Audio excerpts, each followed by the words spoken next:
Então, fala galera, muito bem-vinda a mais um vídeo aqui no canal. Antes de começar o vídeo, nos apoie deixando seu like, inscrevendo no canal e ativando o sininho para não perder nenhum vídeo e sempre ser notificado aqui no canal.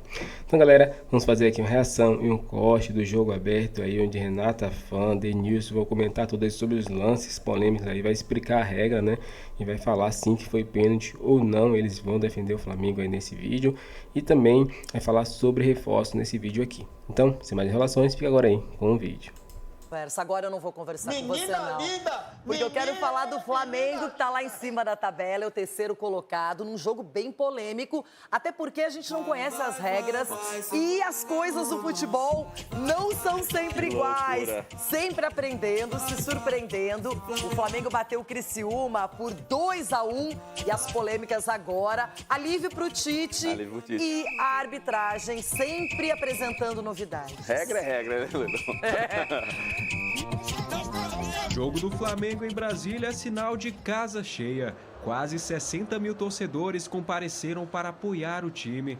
A torcida do Criciúma era menor. Ovacionado pela torcida, mal sabia Gabigol que decidiria o jogo. Com a bola em campo, a equipe catarinense começou melhor, dominando os rubro-negros. O Flamengo só chegou pela primeira vez aos 13 minutos, quando Pedro recebeu esse passe de Ayrton Lucas e pecou na finalização. Na primeira etapa, o Criciúma soube jogar e aproveitou os escanteios e bolas levantadas na área. O resultado foi o Tigre saindo na frente. Depois da cabeçada de Alano, o zagueiro Rodrigo aproveitou a sobra e abriu o placar.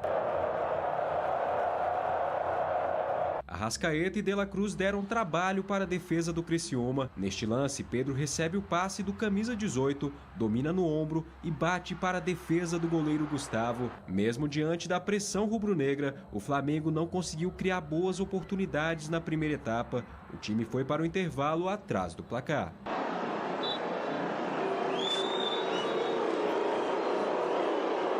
No segundo tempo, o Tite decidiu mudar o time, com as entradas de Vinha e Léo Pereira nos lugares de Ayrton Lucas e Davi Luiz. O resultado veio aos 18 minutos, quando o zagueiro Rodrigo derrubou Arrascaeta na área. O lance foi analisado pelo VAR, pênalti para o Flamengo.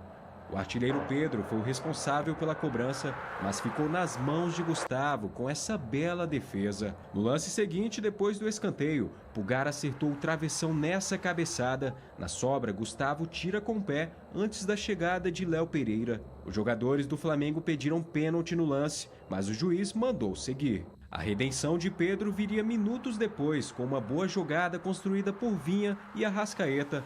Nessa, ele não perdoou e empatou o jogo.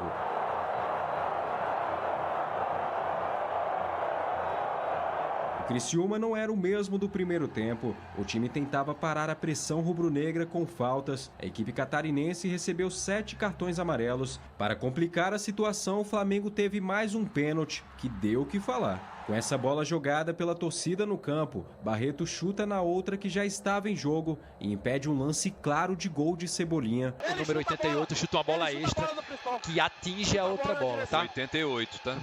Tá correto, é como se fosse lançamento de objetos que atinge a bola e impacta no jogo, tá? Gabigol cobrou e decretou a virada para os cariocas.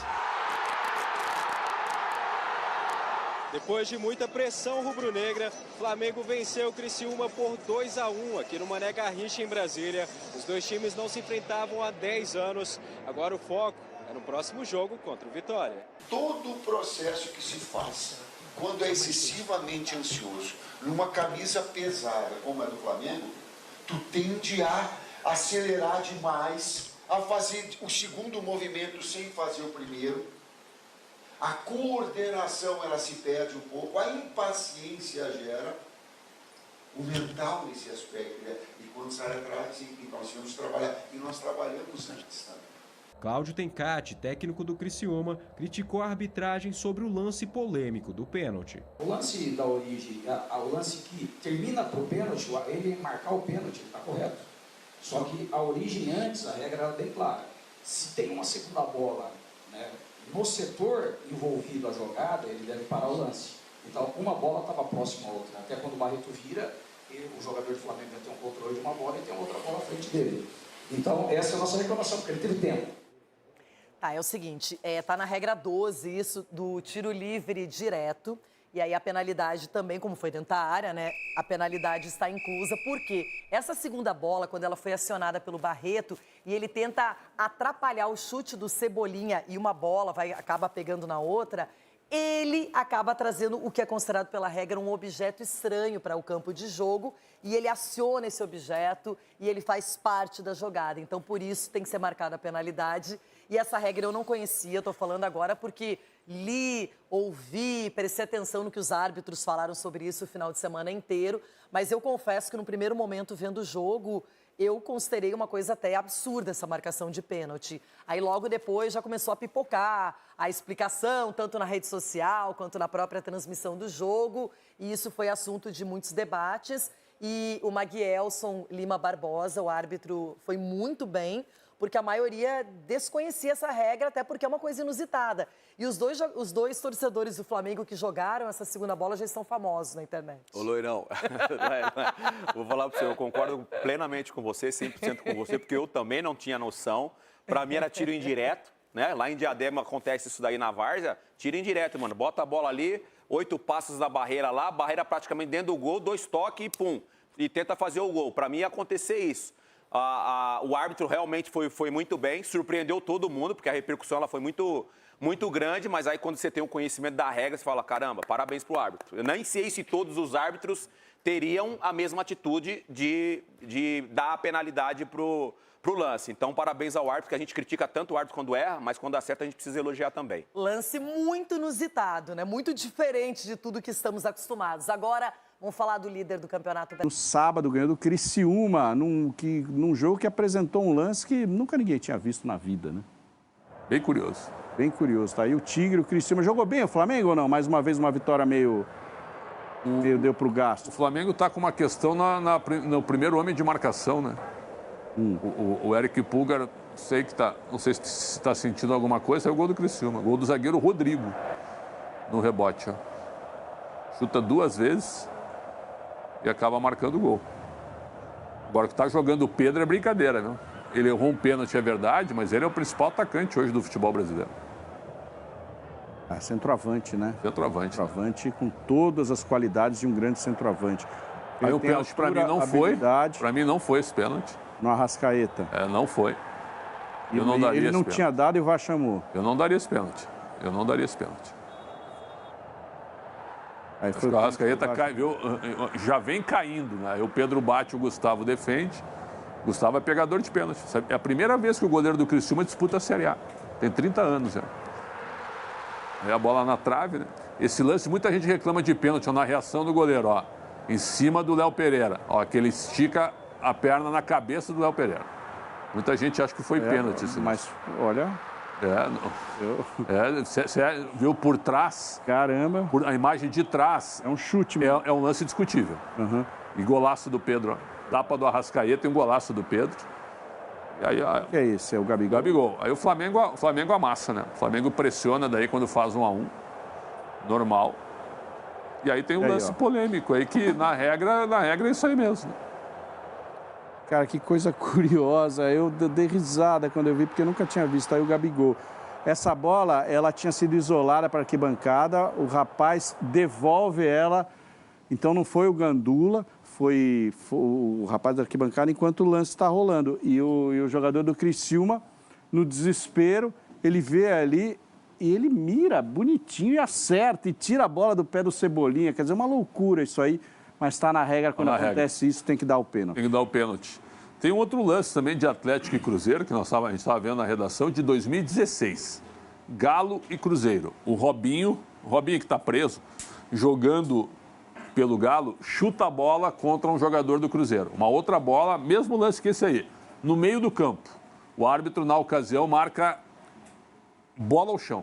Ele para o jogo, dá cartão para o Robinho e joga a bola para cima. Deu bola ao chão. 8 anos atrás. Vamos ver como é que está a classificação. Agora a fotografia do Campeonato Brasileiro, faltando apenas uma rodada. para o término do primeiro turno. Claro, você tem distorções aí de jogos por conta da paralisação pelas enchentes, por conta também de torneios e de copas aí sul-americanas. O campeonato ainda tem distorções, mas a situação está... Só para te ajudar, essa semana, no meio de semana, nós temos só 6 jogos. Mais 4 jogos ficarão para frente. Para depois. Por causa do playoff da Sul-Americana. Vai começar o segundo turno ainda com bem bagunçado. Começa o segundo turno muito bagunçado. Nós só teremos 6 jogos no meio de semana pela Série A. Mudando, falando de jogador, né, mercado da bola, o jogador que tá deixando o Flamengo agora é o Noga, né, cara? O Noga se despediu do Flamengo neste domingo, marcando o fim de uma trajetória de mais de uma década de clube do Flamengo. Tem 22 anos, foi vendido ao Leixões de Portugal por aproximadamente 100 mil euros, cerca de 600 mil reais. Embora a transferência seja definitiva, o Flamengo manteve 50% dos direitos econômicos do jogador. Vendeu barato, né? Vamos falar a verdade, né? Bem baratinho.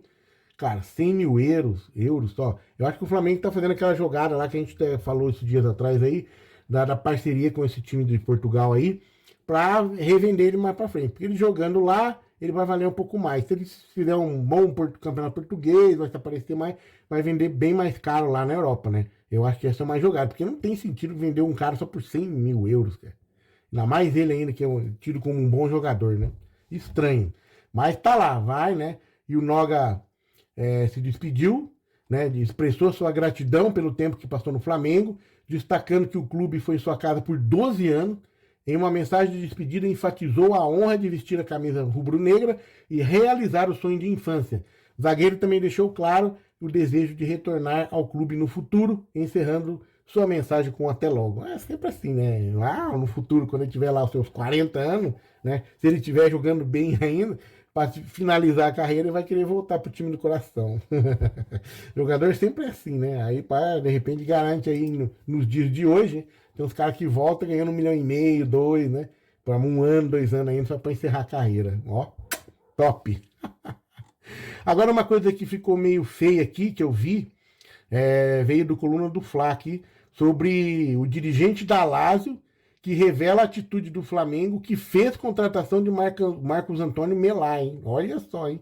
Ele expôs mais ainda o Braz, principalmente o Braz, né? Que até que o RMP aqui, o Renato Maurício Prado, tem xingado o Braz pra caramba, descido a lenha nele, falando que ele devia estar fora do Flamengo, né? Porque ele não tá negociando nada, tá na mão de terceiro. Complicado, né?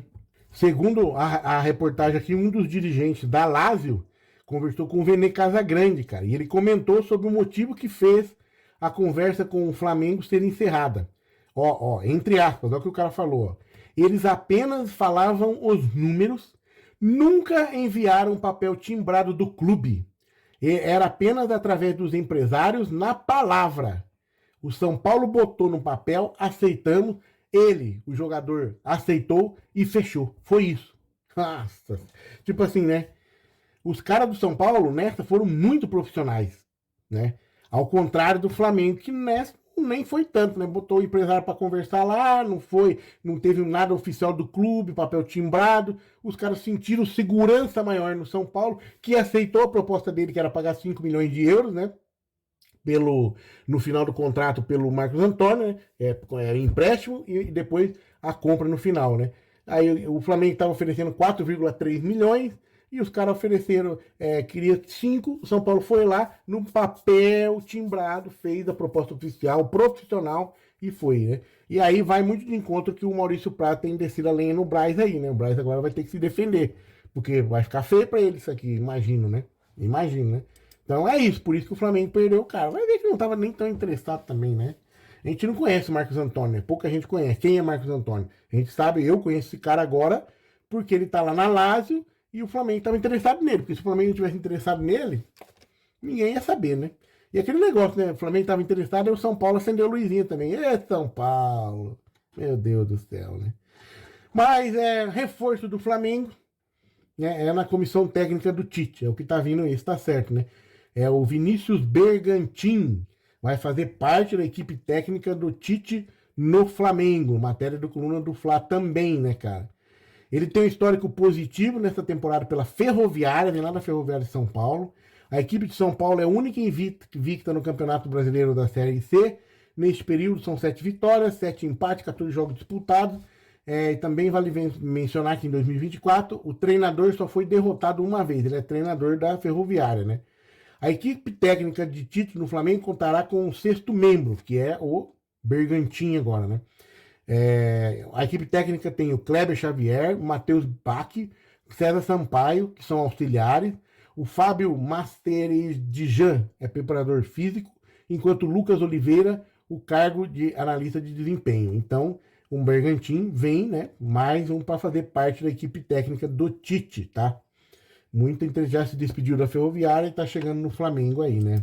Tá? Para quem não sabe, é mais um que chega para ajudar o Tite aí no treinamento do Flamengo, tá? Então é isso, galera. Chega mais um fim de um vídeo aqui no canal, né?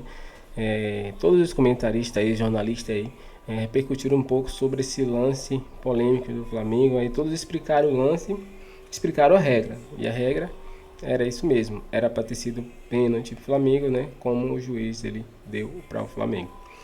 Então não tem desculpa, né? né? Da torcida rival aí querer dizer que o Flamengo é beneficiado, que o Flamengo foi ajudado, né? Se até mesmo todos os comentaristas, todos os repórteres confirmaram que era para ter sido pênalti, né? E a regra foi bem aplicada ao Mengão, né? Então não tenho o que reclamar, né? Mas é isso.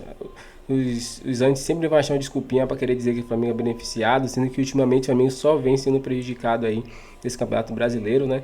Não porque os juízes querem, né? Mas sim porque os juízes são muito ruins, né? Nas arbitragens. Todo jogo tem uma polêmica de arbitragem no Brasil, de um erro de um técnico, do juiz que não decide se é pênalti ou não, toma decisão no jogo, depois o VAR chama, depois quando era pro VAR chamar, o VAR não chama. É uma bagunça, então não tem um critério exato aí, né? Nesses jogos aí, à frente dos Brasileirão, né? Então, mas é isso. Vimos aí que a imprensa aí, né, repercutiu tudo e elogiou o Flamengo, né, por tá continuando na briga do Brasileirão, né, e por ter também vencido esse jogo, porque é um jogo muito importante. O Flamengo não pode mais perder para esses times assim, vamos dizer assim, com todo respeito ao Criciúma, mas é um time que está brigando lá embaixo, né, para não cair para a Série B. Então é um time consideravelmente mais fraco que o Flamengo, que tem um potencial muito maior, né, tem um elenco gigantesco, né, tanto em reforços como também em investimentos. Qual a sua opinião sobre isso, torcedor? Deixe seu like aqui, se inscreva no canal e até o próximo vídeo.